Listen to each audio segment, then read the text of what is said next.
What influence do you feel that this Qatari regime is having in Washington now? Well, there's two elephants in the Middle East room, so to speak.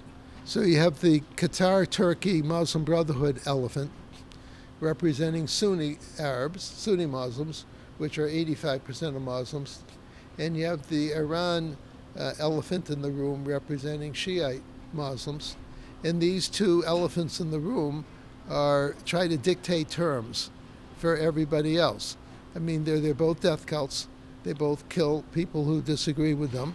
And as you know in life, if it's like running the mafia. If you can kill people who disagree with you, it's pretty easy to get people to agree with you. You just have to kill a few people first.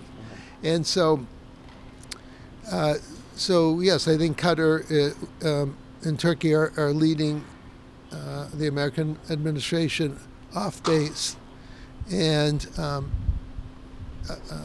pressuring President Trump to not be tough enough on Hamas and not tough enough on Iran.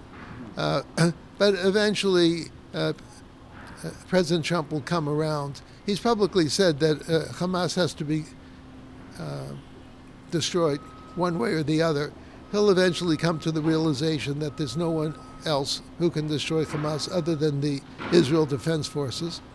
And he'll also come to the conclusion that there's no one else who can blow up the remnants of Iran's nuclear weapons and their missiles and their drones and their air force besides Israel. Remember, in the military affairs, you have to have the ability, in other words, weapons, and you have to have the willingness to use them. Israel has both. So basically, Israel, and by the way, no one else has both. I mean, America has a lot of arms, but it usually doesn't have the will. So Israel is basically an extension of the United States because Israel has the arms and the will. But isn't Israel essentially being straitjacketed by this White House and Pentagon in terms of their plans to eradicate Hamas and be able to at least, if not Israel run it, but at least have it run internationally by people who are not antithetical to Israel's interests? Well, President Trump and Prime Minister Netanyahu basically made the decision, for better or worse, that they wanted to get the 20 living hostages out.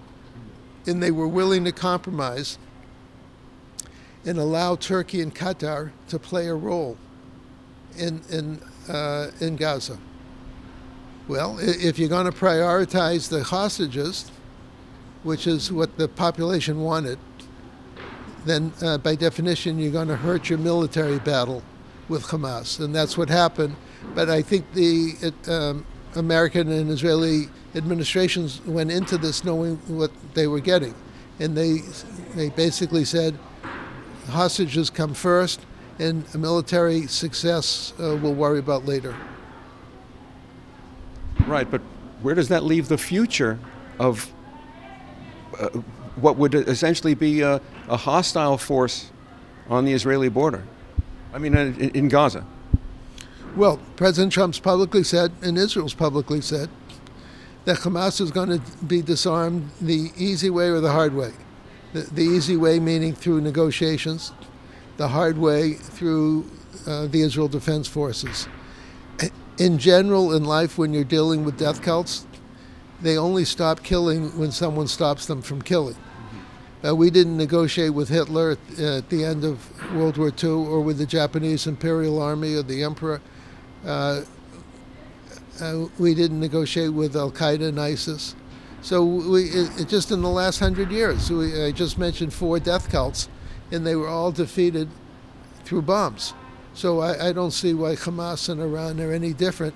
President Trump always tries the negotiated route first, and I don't blame him. But at a certain time, you have to realize that the negotiated route is not going to work.